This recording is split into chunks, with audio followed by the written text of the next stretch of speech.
All right, think about this for a second. Tracking the pulse of an entire nation's economy means accounting for millions of businesses, billions of transactions, and literally trillions in value, all within a single year. Welcome to our explainer. Today, we're going to bypass the basic math and unpack the incredible, massive scale of how economists actually capture a nation's wealth.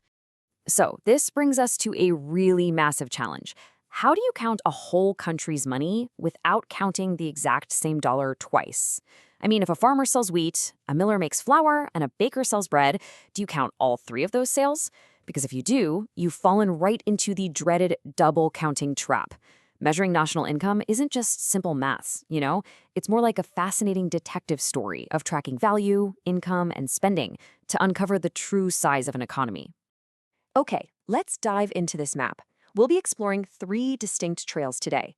Path 1 is the value-added method, Path 2 is the income method, and Path 3 is the expenditure method. Finally, we'll see how they all magically converge at what we call the macroeconomic trinity. Section 1. 3 paths, 1 total.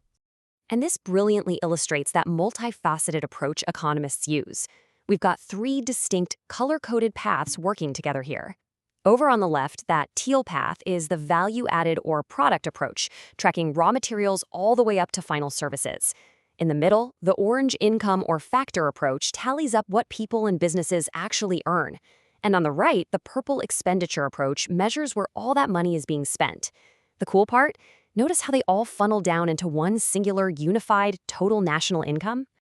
Section 2. Path 1. The value-added method. For this first trail, we really have to draw a hard line between intermediate and final goods. Let's make this tangible. Flour bought by a household, that's a final good. But that exact same bag of flour bought by a commercial bakery is an intermediate good. If you accidentally count both, bam, you've fallen right into the double counting trap. Now, what's really interesting here is this filtration shield concept, right in the middle of our production machine. Let's say at stage 1, the primary sector extracts raw wheat, adding 20 units of value. As it moves to the secondary manufacturing sector to become flour, the machine applies that shield. It deliberately discards the 20-unit intermediate cost of the raw wheat. It is only counting the new value added. By subtracting intermediate consumption at every single stage, from primary agriculture up to tertiary retail, the economy completely avoids double counting. So, the strict chronological sequence economists use here is incredibly logical. First up, they classify all production units into primary, like mining, secondary, like manufacturing, and tertiary, which is services. Step 2 estimates the net value added. They take the gross output and literally subtract intermediate consumption, depreciation, and net indirect taxes. Step 3 sums all of this up into the net domestic output. And finally, to get the true national income, they add in the net factor income earned from abroad. And this leads to some truly fascinating accounting quirks. For instance, if a farmer grows food and their family eats it, economists actually estimate its market value and include it. They also include something called imputed rent, which is basically the imaginary rent you'd pay if you were renting the house you currently own. But here is the catch. Services done out of love and affection, like a parent taking care of their own child, are excluded because they don't enter the marketplace. Yet, if you pay a commercial daycare for that exact same service, boom, it counts. They also strictly exclude secondhand goods, like old cars or paintings, simply because they don't represent new output for the current year. Section 3, Path 2, the income method. All right, shifting gears to our second trail, viewing the economy through the lens of what people earn. Here, accountants start by classifying enterprises, and then they group the incomes into three main buckets. First is labor income, your wages, salaries, and benefits.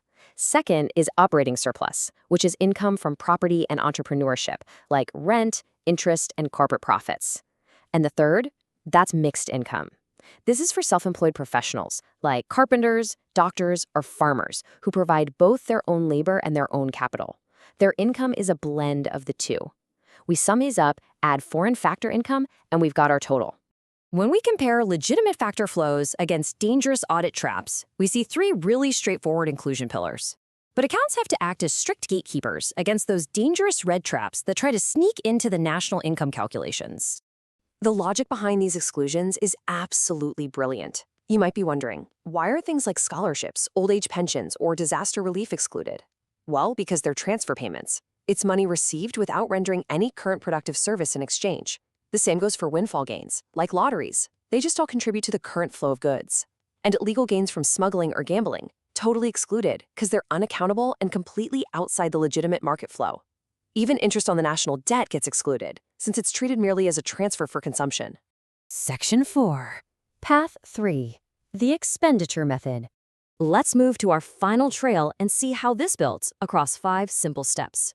First, we classify the spenders: households, businesses, government, and the rest of the world. Next, we measure the aggregate spending across these sectors. Then, just like before, we deduct depreciation and indirect taxes to get the net domestic product.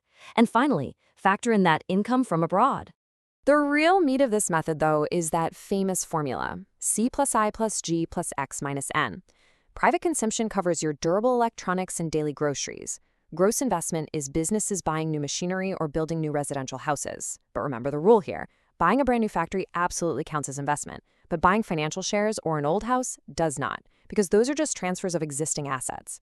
Government spending covers administration and defense. And finally, net exports accounts for global trade, basically what we sell to the world minus what we buy from them. Breaking that formula down a bit visually, you've got household items anchoring the sea, heavy industrial cranes under the I, and massive cargo ships handling the global balance under X minus M. But I want you to pay special attention to the government section, the G, because things like national courts or military defense don't have a typical consumer market price. Economists have to value them strictly at their operational costs to the government. Section 5. The macroeconomic trinity. So we've hiked 3 very different trails today, navigating filtration shields, bypassing audit traps, and tallying massive expenditures. And now we reach the climax, the triple identity. National product equals income generated equals total expenditure.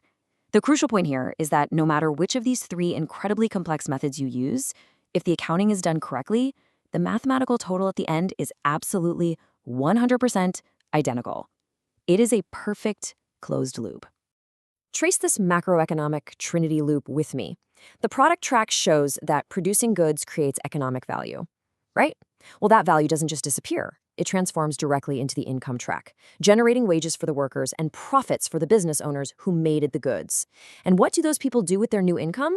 They spend it. It flows directly into the expenditure track, which purchases the very products we started with. Only final goods are counted, intermediate goods are shielded out, and mathematical harmony is achieved. And that leaves us with a pretty powerful thought to end on. We've just seen the intricate, almost detective-like precision required to track the pulse of a nation's wealth, separating intermediate flour from final bread, bypassing lottery winnings, and accurately valuing government defense. But knowing the numbers is really just the beginning. If we can map out an economy with this level of mastery, how can we use these very tools and data to navigate and solve the real-world economic crises of tomorrow? I hope this explainer has totally changed the way you see the numbers behind our daily lives.